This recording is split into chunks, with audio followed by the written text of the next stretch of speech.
become the buzzword everyone hates to hear, inflation. We're almost having like a sad drinking game by going, how high can it go? It's getting worse. There's no plan to make it better. And Joe Biden has no answers. But Nancy Pelosi thinks he is doing a great job. I'm not, I have absolutely no intention of the Democrats not winning the House in November. I think that in terms of the work that this president has done, and he's been a great president. I don't know about polls, but I do know about winning the races one district at a time. When we won in 2018, we won 40 seats, 31 in Trump districts. They're giving me this clue. 31 in Trump districts. He wasn't on the ballot. I said, now comes the hard part, because he's now on the ballot in 2020. So we lost about a third of those seats, but the ones who won are practically ironclad. Some of them have little different tweaks for better or worse on redistricting, but we expect them all to come back and to add to our number. I have no response to that. Whatever she was talking about, there was baby formula on the shelves, inflation was under control, and gas was about $2 a gallon. Let me bring in the executive vice president of the National Taxpayers Union, Brandon Arnold. These people are these cannot be serious people. There's not a single poll that shows the Democrats are going to hold the House and the Senate. Inflation's 8.3%. Gas is likely to be at $6 a gallon in August. Yeah, it's funny to say, I don't care what the polls say, I think we're going to win, because guess what? The polls have a direct relationship on how well you're going to fare in November. And right now, it's an absolute catastrophe because this president has implemented so many policies that have driven up inflation. It's the number one issue for Americans right now. Every poll shows it, and every American knows that Biden's policies are partially to blame for it. Brian Deese, the head of the Council of Economic Advisors, went on CNN today and actually said the way to end inflation is to raise taxes on corporations because that would alleviate price pressure. And I thought to myself, okay, I know I'm not drunk. How does raising a tax on a corporation reduce the cost of the products made by the corporation? This insane belief that they can raise taxes and redistribute wealth to alleviate the effects of the inflation is just going to cause more inflation. Yeah, economic research shows that when you raise corporate taxes, what happens is prices go up and wages go down. So what happens, people have less money in their pockets, and they have the less ability to actually buy things that have become more expensive. So inflation gets even worse. So I guess the only way you can say that this actually makes sense is it could drive us into a recession. It could drive this economy into the gutter, at which point, yeah, I guess inflation would go down because people wouldn't have jobs and they would have so few dollars in their bank accounts. You know, I am fond of playing the clip, especially my radio show. We can't do it here to take up too much time. John F. Kennedy gave a speech to the New York Economics Club in 1962, and he said the only way to prevent a recession is to cut taxes now. And he said, I'm sending a tax package to Congress. He said every dollar released from taxation will go into the hands of into a consumer's hands, into a business owner's hands, into a corporation's hands, and that all that activity will create more jobs and even more revenue in the form of taxes for government.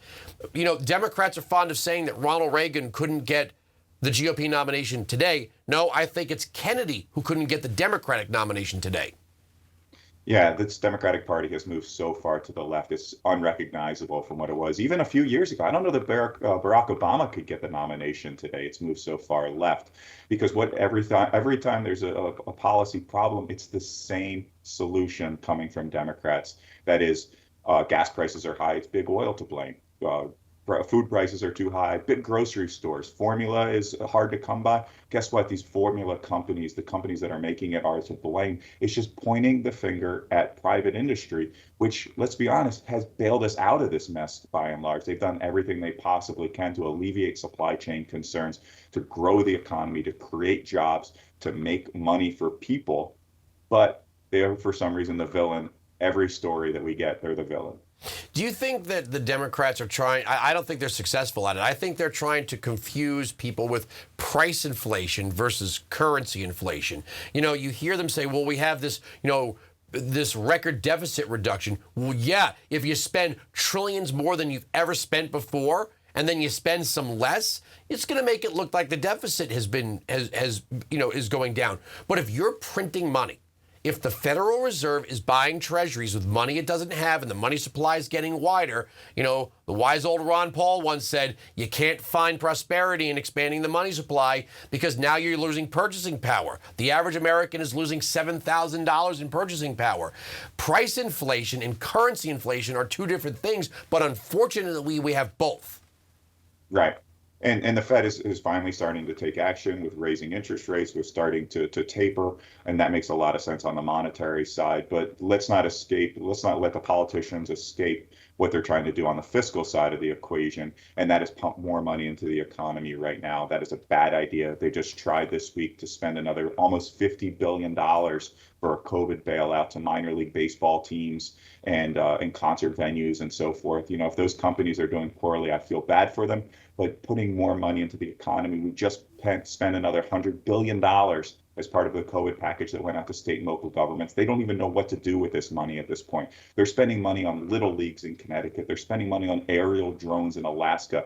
And if that wasn't comical enough, the problem is that it's exacerbating the inflation problems, pushing more money into the economy. The Fed is a problem. Congress is a problem.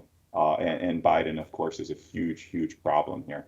Well, yeah, on one side, the Democrats look, they've lost the argument. The canceling of Keystone, the canceling of land leases on day one is absolutely to blame for the increased price of a gallon of gas. It was happening before Vladimir Putin rolled into Ukraine. Nobody's buying that one.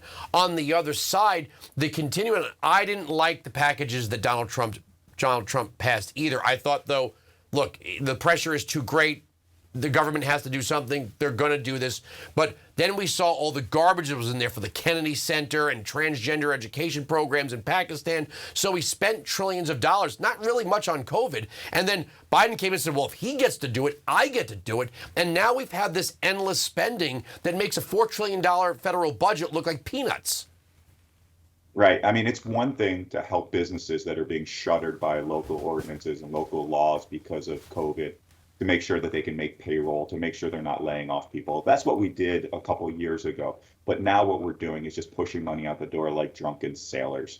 And to put money into state governments that have billion-dollar surpluses, it makes absolutely no sense. And we're, of course, borrowing that money. There's a cost associated with it. It's not just inflation now, it's long-term fiscal problems. We have the worst debt and deficit situation that we have in decades and decades right now. It's not just because of COVID. We'd like to blame COVID. It's not just because of COVID. It's not just because of Putin. I hope the young voters who thought, well, this is great, I'm going to get $1,200 from government, now realize they just lost $7,000 in purchasing power, right? There's no free money. When if the government's giving you $1,200, something else is going to happen, and it's not going to be good. It sounded like free money, right? Everybody was like, hey, I get to stay home from work and get some money, and, I got my Amazon cart full. Those poor people still have to go to work. But now we're seeing the ramifications for that.